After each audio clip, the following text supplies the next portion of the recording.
Hey, what is going on, guys? In this video today, we're going to be going over the best new and the best legacy sensitivity settings for controller Fortnite players.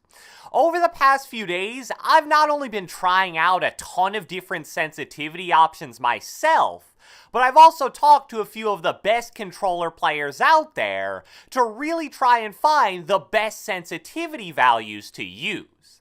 And I feel like after all the experimentation and changes, I finally found the sensitivity settings that feel most comfortable.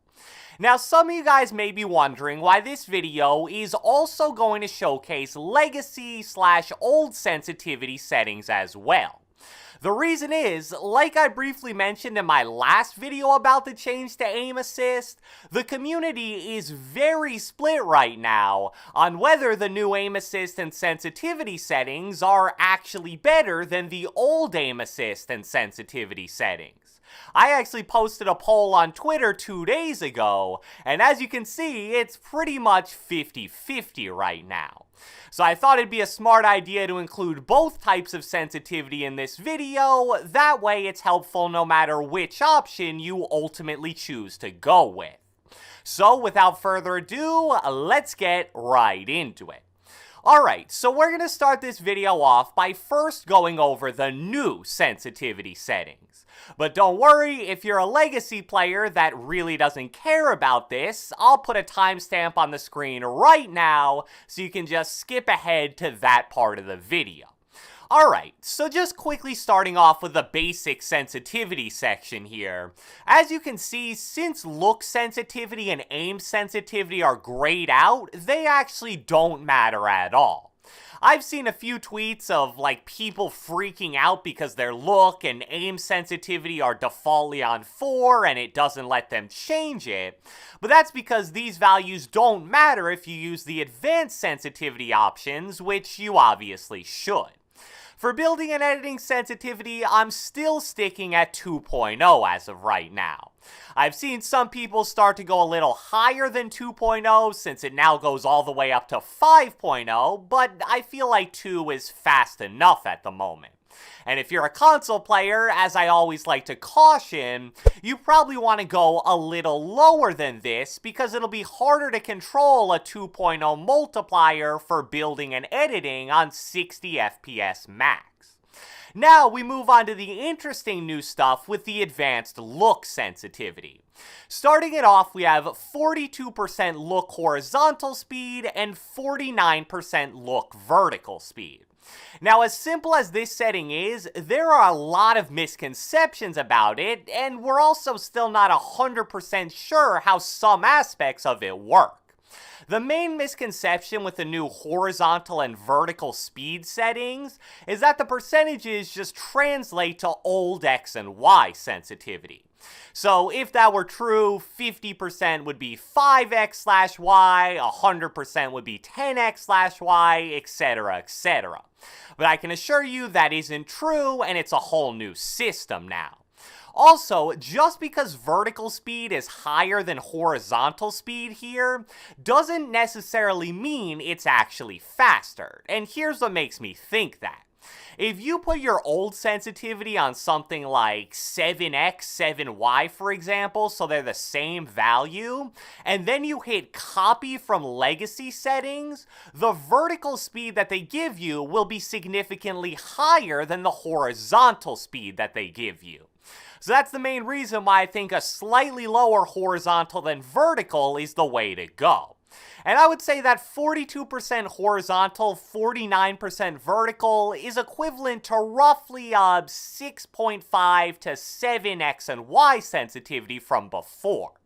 For horizontal and vertical boost, I have mine both at 4% with a 0.2 second turning boost ramp time.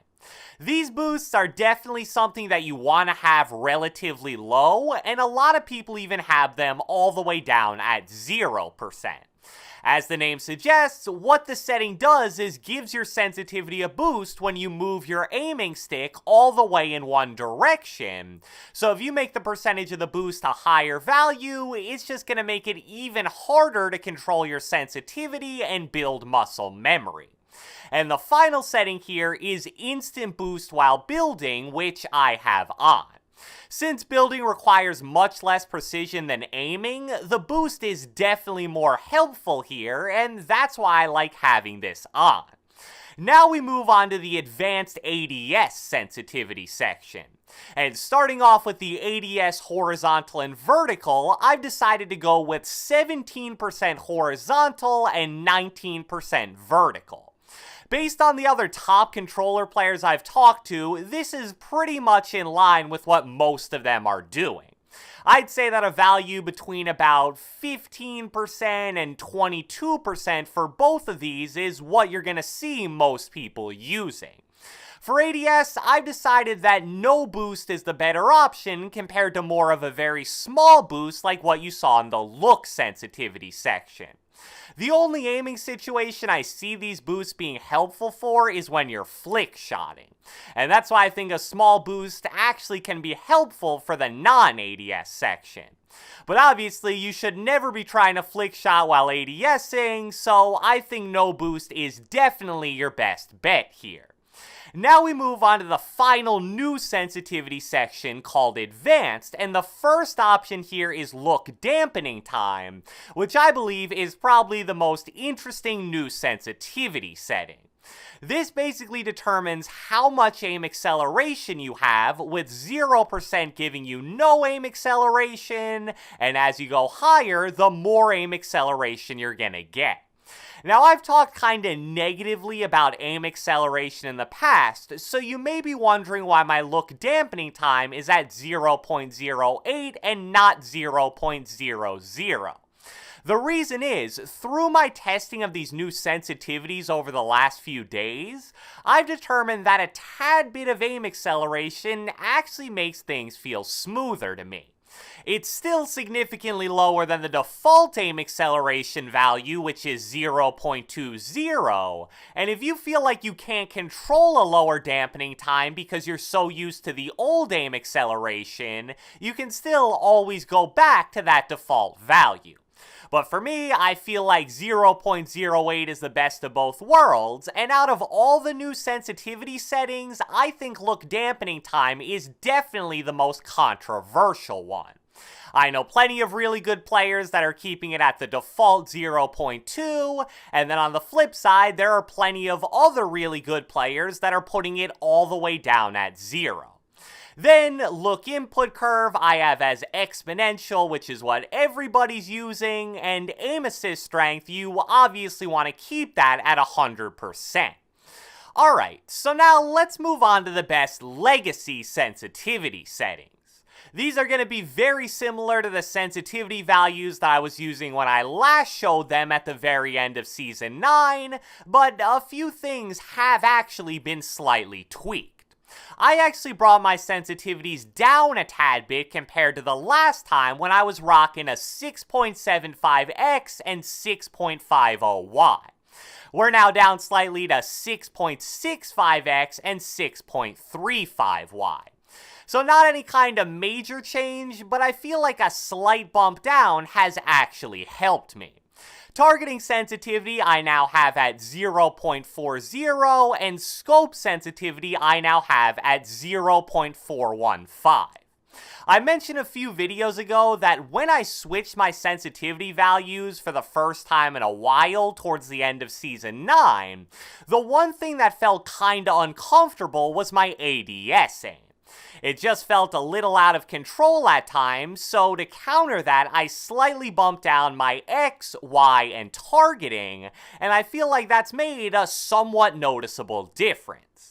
Scope sensitivity I actually bumped up a bit because I saw that it was really low compared to some of the other top controller players, but honestly, I really don't snipe all that much, so at least for me, that change was definitely the least noticeable / important. And with building and editing sensitivity, I'm still at 2.0 for both of these values. As I briefly mentioned in the new sensitivity section, 2.0 for both of these may be a bit difficult to control if you play on console because you're only going to have 60 FPS max. So if that's the case, there's nothing wrong with bringing these values down. One of my friends who plays on console and always tries to copy my settings will always use the same aiming values as me, but he'll always bring down his building and editing sensitivities more towards the 1.4 to 1.6 range. So, I hope you guys enjoyed this video, and if you watched the entire thing, be sure to let me know with a comment down the comment section below. Let me know what sensitivity values you guys are using right now in Fortnite, and if you're playing on the new sensitivities, what do you think about it so far? Be sure to leave a like, leave a comment, subscribe, turn on post notifications, do whatever the heck you want, and I will catch you guys next time.